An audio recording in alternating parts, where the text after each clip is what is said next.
Hello दोस्तों, मैं हूं अजय निषाद और आपका हिंदी नाट यूट्यूब चैनल पर स्वागत है।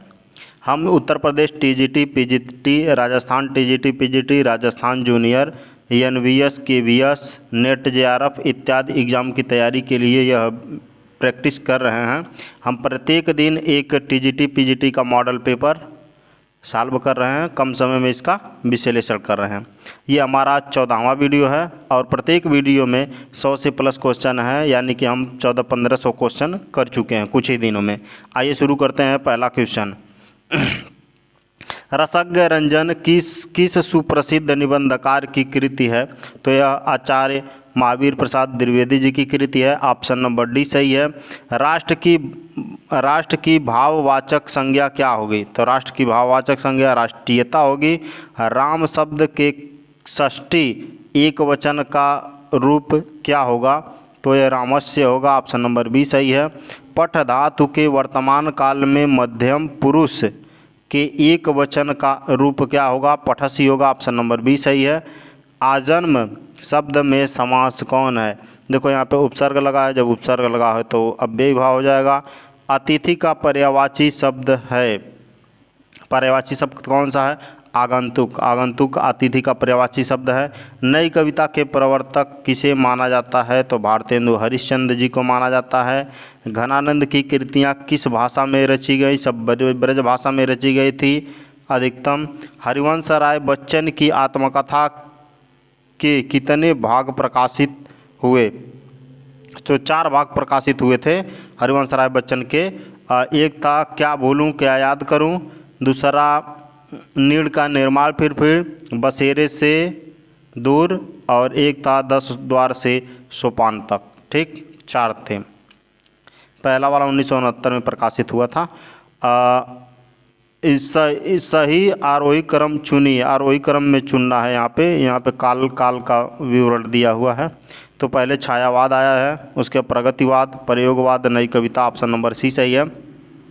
छायावाद का काल 1918 से लेकर 1938 तक चला। उसके बाद ये छायावाद हो गया। प्रगतिवाद का काल चला था 1938 से लेकर 1943 तक। ठीक, और उसके बाद प्रयोगवाद का कहाँ गया? प्रयोगवाद का 1943 से लेकर 53 तक, और नई कविता का काल 1953 के बाद की कविताओं को कहा गया। तो ठीक है, ऑप्शन नंबर सी सही है। आगे चलते हैं। सिर उठना मुहावरे का सही अर्थ क्या है? विद्रोह करना। देखो कहाँ पे है विद्रोह करना। ऑप्शन नंबर डी सही है, विद्रोह करना। रचना के आधार पर वाक्य के कितने भेद होते हैं? तो वाक्य के 3 भेद होते हैं रचना के आधार पर: सरल वाक्य, संयुक्त वाक्य और मिश्र वाक्य। पश्चिमी हिंदी के अंतर्गत कौन सी भाषा नहीं आती है? तो कन्नौजी, खड़ी बोली, ब्रज। बघेली नहीं आती है, बघेली पूर्वी हिंदी की बोली है। नहुस नाटक लिखा गया था। नहुस नाटक किसके द्वारा लिखा गया था? गोपाल चंद्र के द्वारा लिखा गया था। ऑप्शन नंबर डी सही है। नीमा किस कवि की माता का नाम है? नीमा नीरू का नाम सुना होगा आप लोगों ने। तो कबीरदास की माता का नाम नीमा और जो उनका पालन पोषण किए थे नीमा और नीरू, 2 लोग। उदित उदयगिरि मंच पर रघुवर बाल पतंग, बिकसे संत सरोज सब हर से लोचन भृंग। उपर्युक्त पंक्तियों में कौन सा अलंकार है? तो इसमें रूपक अलंकार है। जहाँ उपमेय को उपमान का रूप मान लिया जाता है वहाँ पे रूपक अलंकार होता है। ठीक है। विस्मय या आश्चर्य किस रस का अस्थाई भाव है? विस्मय या आश्चर्य अद्भुत रस का अस्थाई भाव है। शिव शंभू के चिट्ठे बाल मुकुंद गुप्त द्वारा लिखा गया। ऑप्शन नंबर ए सही है। राष्ट्रीय काव्यधारा के किस कवि को एक भारतीय आत्मा कहकर संबोधित किया गया था? तो ये माखनलाल चतुर्वेदी जी को कहा जाता है एक भारतीय आत्मा। और मालती माधव के रचनाकार कौन है? तो भवभूति जी हैं। ऑप्शन नंबर डी सही है। जो तुम्हार अनुशासन पावों, कंदुक इव ब्राह्मण उठावों, काँचो घट डारों फोरी, रोकों मेरु मूलक जिम तोरी। उपर्युक्त वाक्य में कौन सा रस है ये बताना है। तो रौद्र रस है, रौद्र रस है यहाँ पे। वर्णमाला किसे कहेंगे? तो वर्णों के व्यवस्थित समूह को वर्णमाला कहते हैं। ऑप्शन नंबर डी सही है। कवित्री कैसे लिखा जाता है, तो कवित्री ऑप्शन नंबर डी, इसको बहुत बार हम लोग पढ़ चुके हैं। इत्यादि का सही संधि विच्छेद क्या होगा, इति धन आदि, देखो कहाँ लिखा, ऑप्शन नंबर डी सही है। नारी विमर्श पर लिखने वाली लेखिका कौन है, नारी विमर्श पर बंग महिला लिखने वाली महिला हैं, नारी हैं। गमन का विलोम क्या होगा, आगमन होगा, गमन का विलोम आगमन होगा। हिंदी का प्रथम कवि किसे माना जाता है, सरहप्पा को माना जाता है, सरहप्पा, ऑप्शन नंबर ए सही है। हिंदी के प्रारंभिक काल को विरगाथा काल का नाम किसने दिया, आचार्य रामचंद्र शुक्ल जी ने दिया। और निम्नलिखित रासो ग्रंथ में कौन सा ग्रंथ एक प्रेम काव्य का श्रृंगार काव्य है, प्रेम काव्य का श्रृंगार काव्य है, कौन सा, ये बताना है। तो ऑप्शन नंबर ए है विसरदेव रासव, ठीक है। अष्टछाप के लेखक कवि नंददास किसके शिष्य थे, ये बताना है। तो विट्ठलनाथ जिसके शिष्य थे, ऑप्शन नंबर सी सही है। प्रेरणा नामक कहानी किसके द्वारा रचित है, तो मुंशी प्रेमचंद जी के द्वारा रचित है। धनपत राय इनका अन्य नाम। विद्यापति के कुल कितने ग्रंथों की रचना हुई है, 14 ग्रंथों की रचना हुई है विद्यापति के। बिहारी सतसई में 719 दोहे हैं। बिहारी की एकमात्र रचना है बिहारी रीतकाल के रीत सिद्धि के अंतर्गत आते हैं। धूमिल को किस काव्य कृति पर साहित्य अकादमी पुरस्कार मिला था, तो कल सुनना मुझे के लिए साहित्य अकादमी पुरस्कार मिला था। शब्द की वह शक्ति जिसे वाच्यार्थ प्रकट होता है क्या कहलाती है, वाच्यार्थ जिसे प्रकट होता है उसे वह क्या कहलाती है, तो अविधा कहलाती है, जिससे वाच्यार्थ प्रकट होता है, अविधा, ऑप्शन नंबर डी सही है। हिंदी में रेखाचित्र के प्रथम रचयिता पंडित कुछ लिखा है, शर्मा की रचना का नाम बताना है। तो पद्म पराग है, पद्म पराग इनका नाम है। चलिए आगे चलते हैं, ध्यान से हट रहा है अभी। आधुनिक हिंदी कहानी का आरंभ सरस्वती पत्रिका के सन 1990 ईस्वी में प्रकाशित अंक की किस कहानी से शुरू हुआ था, तो इंदुमती से शुरू हुआ था। यह शेक्सपियर के टेम्पेस्ट नामक नाटक के आधार पर लिखी गई थी, इंदुमती। श्रृंगार रस का स्थायी भाव क्या है, रति है, ऑप्शन नंबर बी सही है। और उसके अनुभाव के दो भेद कौन है, कायिक और सात्विक, ऑप्शन नंबर सी सही है, कायिक और सात्विक। और यहाँ पे बताना सही कथन चुनना है आपको। यह और वह ध्वनियाँ अर्ध स्वर कहलाती हैं, बिल्कुल सही है, य व र ल, ठीक है, ये अर्ध स्वर ध्वनियाँ कहलाती हैं। य और व क्या हैं, अर्ध स्वर कहलाती हैं। बाकी गलत होगा जब ऐसा ही है। तो देवनागरी लिपि की सबसे बड़ी विशेषता क्या है, यह एक वैज्ञानिक लिपि है, हम लोग पहले पढ़ चुके हैं। और एक ध्वनि के लिए एक संकेत का होना है इसमें, तो ऑप्शन नंबर डी सही है।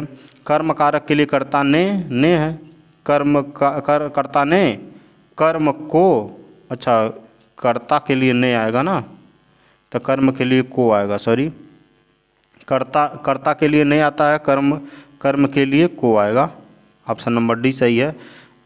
और उसके बाद इनमें से किस शब्द के पर्यायवाची गलत हैं ये बताना है। तो सूर्य, दिवस, याम, वासर गलत बताना है इसमें। कमल का जलज, पंकज, सरोज सही है। पुष्प का कुसुम, फूल, सुमन ये भी सही है। सरस्वती का गिरा, भारती, बीड़ा ये भी सही है। सूर्य का दिवस सही है। वासर, याम ये गलत है, ऑप्शन नंबर डी गलत है। लंबोदर उदाहरण है बहुव्रीहि समास का है, ऑप्शन नंबर ए। लंबा है उदर जिसका अर्थात गणेश। अपव्यय शब्द का विलोम है मितव्यय होगा, ऑप्शन नंबर सी सही है। निरख सखी एक खंजन आए, फेरे उन मेरे रंजन ने नयन इधर मन भाए। इन पंक्तियों में कौन सा गुण पाया जाएगा, तो माधुर्य गुण पाया जाएगा, माधुर्य गुण। काव्य में मिठास मधुर वर्गों के प्रयोग से होता है, माधुर्य गुण। चैन की बंसी बजाना मुहावरे का क्या अर्थ है, मौज करना, ठीक। रघुवंशम किसके द्वारा लिखा गया है, कालिदास जी के द्वारा लिखा गया है रघुवंशम। रमा शब्द के रूप की सप्तमी विभक्ति का बहुवचन क्या होगा, रमासु होगा, रमास, ठीक है, रमास, ऑप्शन नंबर ए सही है।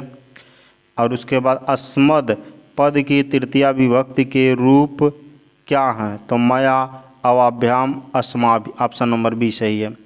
हिंदी साहित्य में निम्नलिखित पंक्तियाँ किसके द्वारा लिखी गई हैं? जदपि सुजति सुलक्षणी सुवर्ग सरस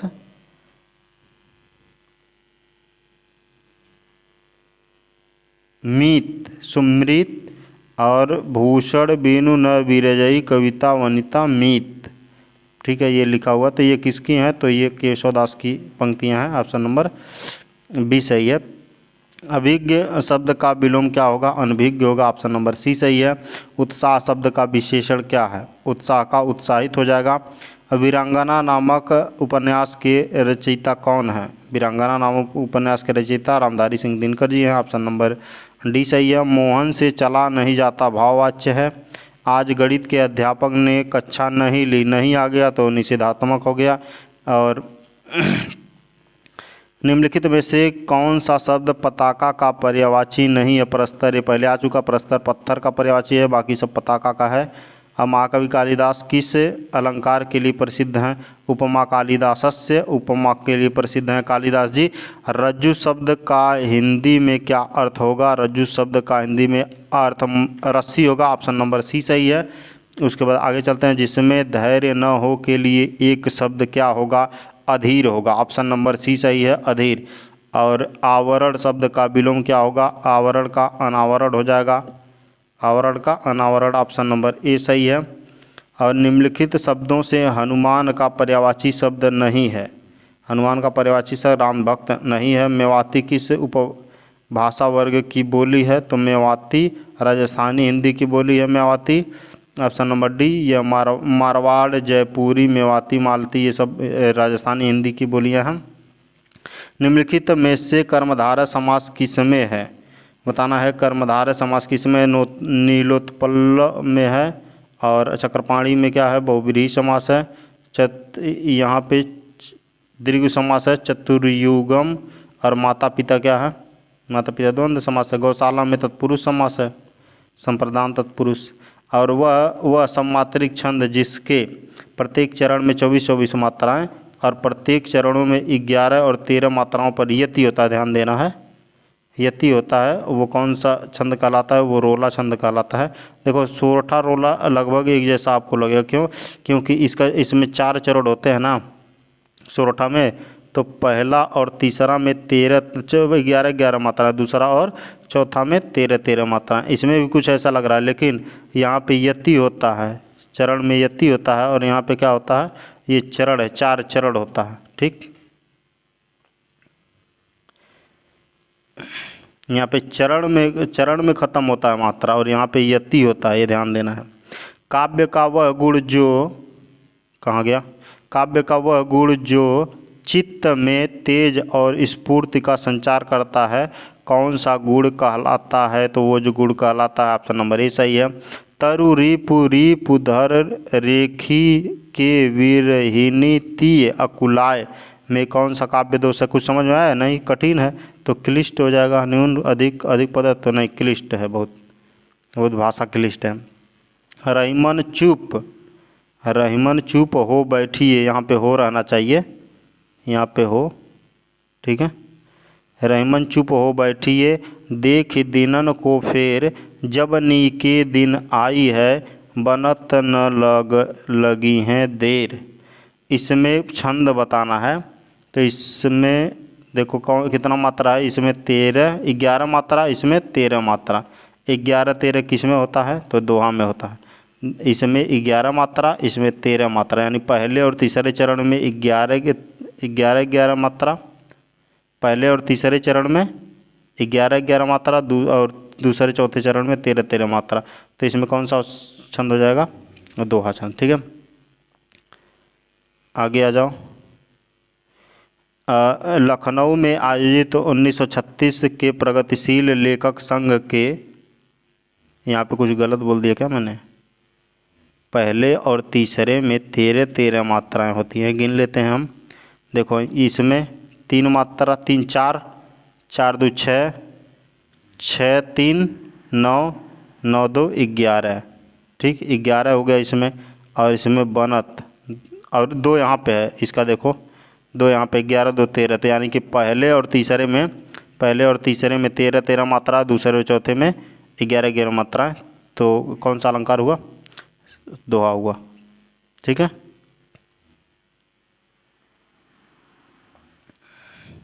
आगे चलते हैं। लखनऊ में आयोजित 1936 के प्रगतिशील लेखक संघ के ऐतिहासिक आयोजक के अध्यक्ष कौन थे? तो प्रेमचंद जी थे, ऑप्शन नंबर ए सही है। और हिंदी का प्रथम दुखांत नाटक कौन सा है? तो रणधीर प्रेम मोहिनी है, ऑप्शन नंबर सी सही है। रणधीर प्रेम मोहिनी, भारतेंदु जी इसके रचयिता है। देखो अंधेरी नगरी और भारत दुर्दशा, रणधीर प्रेम मोहिनी, ये तीनों भारतेंदु जी ने लिखा है। और कली कौतुक प्रताप नारायण मिश्र जी ने लिखा है। द्रुस्वामिनी नाटक की रचना किसने की? द्रुस्वामिनी नाटक की रचना जयशंकर प्रसाद जी ने की। विख्यात मार्क्सवादी समीक्षक कौन है? तो रामविलास शर्मा जी हैं, ऑप्शन नंबर ए सही है। आपका बंटी किसका है? मन्नू भंडारी का उपन्यास है। जो पहले कभी न हुआ अभूतपूर्व हो जाएगा, ऑप्शन नंबर बी सही है। अभूतपूर्व आँख की किरकिरी होना मतलब अप्रिय होना, ऑप्शन नंबर ए सही है। भाषा की सबसे छोटी इकाई वर्ड होती है और भाषा की सबसे छोटी सार्थक इकाई शब्द होती है, और लेकिन सबसे छोटी इकाई सिर्फ कहा जाए तो वर्ण। कान भरना क्या है? चुगली करना, ऑप्शन नंबर सी सही है। अलौकिक का शुद्ध शब्द क्या होगा? अलौकिक नहीं होता है, अलौकिक होता है, अ पे मात्रा नहीं होगा, बाकी सब सही है, तो ऑप्शन नंबर सी सही हो जाएगा यहाँ से, ठीक। देव कवि किस जिले के थे? ये बताना है। तो इटावा के थे, इटावा उत्तर प्रदेश में है। और विनय पत्रिका नामक ग्रंथ की रचना तो गोस्वामी तुलसीदास ने ब्रजभाषा में की। ब्रजभाषा में, याद रखना, ब्रजभाषा में इनका मैक्सिमम रचना जो है अवधी भाषा में है, लेकिन जो विनय पत्रिका है वह ब्रजभाषा में है। और पृथ्वीराज रासो चंद्रवरदाई का है, आदिकाल की रचना है। अनुष्टक है, एक छंद है। अनुष्टुप एक छंद है। यहाँ पे शुद्ध वाक्य का चयन करना है। मुरझाया हुआ फूल वर्षा की फुहार से अभिसिंचित होकर पुनः खिल उठा, सही लग रहा है। मुरझाई नहीं होगा, और उसके मुरझाया हुई यहाँ पे गलत है। मुरझाया हुआ फूल वर्षा के फुहार द्वारा नहीं होगा, तो ऑप्शन नंबर कौन सही है? ए सही है। किस इतिहास लेखक ने अपने इतिहास ग्रंथ में 5000 कवियों का वर्णन किया? तो ये मिश्र बंधुओं ने किया था, 3 भाई थे मिश्र बंधु विनोद में, ठीक। शिव सिंह सेंगर, ये तो आगे चलते हैं। अन्याय शब्द का संधि विच्छेद क्या होगा? तो अन्य होगा, क्या होगा? अन्य, ऑप्शन नंबर बी सही है। शिशुपाल वधम कवि माघ की रचना है। और भामा काव्य अलंकार है इनका, काव्य अलंकार। और वक्रोक्ति इनका है कुंतुक का। किरातार्जुनियम भारवी का है, किरातार्जुनियम, ठीक है। श्रीहर्ष का ग्रंथ कौन सा है? नैषध काव्य है, ऑप्शन नंबर बी सही है। और मेघदूत कालिदास जी का है, तो यहाँ पे टिक लगा दिए हैं। देखो ये किसका? श्रीहर्ष का नैषध काव्य। अष्टकाव्य में कवि कितना कवि? 8 कवि है, जानते हो। 8 विट्ठल के, 8 वल्लभाचार्य के। श्रृंगार के वात्सल्य रस का सम्राट अरे सूरदास को कहा जाता है, कई बार पढ़ चुके।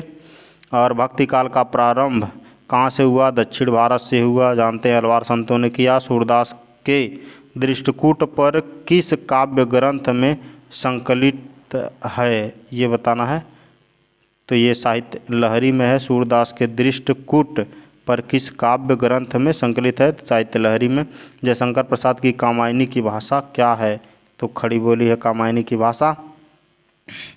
समय के आरोही क्रम में कौन सी संज्ञा पहले आती? तो आरोही क्रम मतलब सबसे छोटा पहले होगा, 2 3 4, ये आरोही क्रम ऐसे होता है। बढ़ते क्रम में मतलब तो सबसे पहले कौन हो जाएगा? अंधेरी नगरी सबसे पहले आएगा, उसके बाद ये सब आएगा, ठीक है। निम्नलिखित में इनमें से कौन सा ग्रंथ केशव का नहीं है? ये बताना है। तो रामचंद्रिका है, कविप्रिय भी है, विज्ञान पंक्ति भी है, भाषा भूषण नहीं है। यह जसवंत सिंह का है, किसका? जसवंत सिंह का। वैदेही वनवास अयोध्या सिंह उपाध्याय हरिऔध जी का है, ऑप्शन नंबर बी सही है। रत्नाकर शब्द किस कवि के साथ जुड़ा हुआ है? जगन्नाथ दास रत्नाकर, ऑप्शन नंबर बी सही है। रंग में भंग, रंग में भंग किसका है? मैथिली शरण गुप्त जी का है, ऑप्शन नंबर सी सही है। तिरंगा शब्द में द्विगु समास है, जहाँ पे पहला पद अंक वाला आ जाए। रामचरितमानस में कुल 7 कांड हैं, ऑप्शन नंबर बी सही है। भगवंती उपन्यास के रचयिता सुदर्शन जी हैं। कौन है? सुदर्शन जी हैं। अखरावट काव्य कृति के रचयिता कौन है? अखरावट अच्छी तरह पता है, मलिक मोहम्मद जायसी। अखरावट, पद्मावत। आडंबर बहुत किंतु वास्तविकता कुछ नहीं, ऊंची दुकान फीकी पकवान, ऑप्शन नंबर बी सही है। सरस्वती पत्रिका का प्रकाशन वर्ष क्या है? तो सरस्वती पत्रिका सन 1900 में प्रकाशित हुई थी। ये रहा 104 क्वेश्चन। अब देखिए यहाँ पे दिया है 105 से 110 तक काव्य दिया हुआ है, एक काव्य पंक्ति दिया है, उस पर क्या है? आधारित उत्तर देना है। तो ये आप पढ़ के उत्तर इसका दे सकते हैं। पढ़ दें एक बार। सुनता हूँ मैंने भी देखा, सुनता हूँ मैंने भी देखा, काले बादल में हंसती चांदी की रेखा। काले बादल जाति द्वेष के, काले बादल विश्व क्लेश के, काले बादल उठते पर नव स्वतंत्रता के प्रवेश के। सुनता आया हूँ है देखा, काले बादल में हंसती चांदी की रेखा। कितना मस्त है। चांदी की रेखा ये कविता है सुमित्रानंदन पंत जी का। तो इस पे उत्तर देना है, काले बादल में हंसती चांदी की रेखा पंक्ति का क्या भाव है? ऑप्शन नंबर डी सही है। विपत्तियों के बीच आशा की किरण, ऑप्शन नंबर डी सही था। और काले बादल प्रतीक है किसका? जातिगत वैमनस्य का है। काले बादल में हंसती चांदी की रेखा में कौन सा अलंकार है? यहाँ पे श्लेष अलंकार है। निम्न में से बादल का पर्यायवाची शब्द नहीं है, बताना है। कौन सा नहीं है? जलज नहीं है। कौन? जलज नहीं है। स्वतंत्रता का विलोम शब्द क्या है? स्वतंत्रता का विलोम परतंत्रता हो जाएगा, ऑप्शन नंबर ए सही है। कवि क्या सुनने और देखने की बात है? कवि क्या सुनने और देखने की बात है? आशा की किरणों को बात नहीं, कवि क्या सुनने और देखने की बात करता? आशा की किरणों को। भक्ति काल के किस कवि को जड़िया से विभूषित किया गया? और कवि जड़िया नंददास, ऐसे ही कुछ है, नंददास है, ऑप्शन नंबर ए सही है। आलपीन और गमला किस विदेशी भाषा के शब्द हैं? यह पुर्तगाली शब्द हैं, आलपीन और बंगला। सुख सागर के रचनाकार कौन हैं? तो सदा सुखलाल जी हैं। कोणार्क नाटक की रचना किसने की? जगदीश चंद्र माथुर जी ने की, ऑप्शन नंबर बी सही है। यहाँ पे वैराग संदीपनी किस कवि की रचना है? तुलसीदास की रचना है, ऑप्शन नंबर ए सही है। इनमें से बिहारी हिंदी का रूप नहीं है, मैथिली अवधि नहीं होना चाहिए, अवधि बिहारी हिंदी का रूप नहीं है। और यहाँ पे देखो 117 से 125 तक के प्रश्नों का उत्तर देना है। यहाँ पे एक गद्यांश दिया है, उसके पढ़ के उसका उत्तर देना है। ये बहुत बड़ा गद्यांश है। आपका समय को ध्यान में रखते हुए इसका आंसर बता दे रहे हैं, बाकी आप खुद देख लीजिएगा, ठीक है। 17 वाले का ज्ञान विज्ञान को बहुत अधिक महत्व देने का कारण क्या है? समाज में विभाजन हो रहा है। अपने अनुभव से इसको सॉल्व कर सकते हैं, अगर बहुत कम समय है, पैरा नहीं पढ़ पा रहे हैं तो। किशोरावस्था तार्किक की प्रधानता और भाव के अभाव में पतन क्या होगा? यहाँ पे पतन है इसका। और 19 वाले का अभिव्यक्ति कहाँ पे है? अभिव्यक्ति। और यहाँ पे भी विकसित का है। विकसित शब्द में प्रत्यय है, प्रत्यय बताना है। इत दिया का, ऑप्शन नंबर ए सही होगा, इत है इसमें। अनुच्छेद के आधार पर कहा जा सकता है कि आधुनिक शिक्षा का नतीजा सुखद है, दुखद होना चाहिए। 22 का दुखद है। आधुनिक शिक्षा में किस विषय को सबसे अधिक महत्व दिया जाता है? तो विज्ञान को महत्व दिया जाता है। अनुच्छेद के आधार पर हमें किस पर सर्वाधिक ध्यान देने की ज़रूरत है? तो कला प्रवृत्ति पर, ऑप्शन नंबर ए सही है। अनुच्छेद के अनुसार गणित भूगोल इतिहास आदि विषय तर्क प्रधान हैं। तो ये रहा हमारा 125 क्वेश्चन। इसमें गद्य था, आपको समय को ध्यान में रखते हुए इसका आंसर बता दिए हैं, बाकी आप खुद देख सकते हैं। बहुत कठिन नहीं है, आसान ही है। तो आप यदि एमए में तैयारी कर रहे हैं, अगर कोई आपके संपर्क में एमए पढ़ रहा है हिंदी साहित्य से या बीए कर रहा है, तो उनके लिए भी ये वीडियो फ़ायदेमंद है, क्योंकि हम प्रत्येक दिन लाते रहेंगे एक वीडियो इसका टीजीटी पीजीटी का मॉडल पेपर के जैसा, जिसमें हिंदी साहित्य, हिंदी व्याकरण, कुछ संस्कृत के भी कुछ क्वेश्चन रहेंगे, और जो आने वाले सभी एग्ज़ाम के लिए काफ़ी फ़ायदेमंद होंगे, जिनका जिक्र हम वीडियो में किए हैं। तो thank you for listening and God bless you all.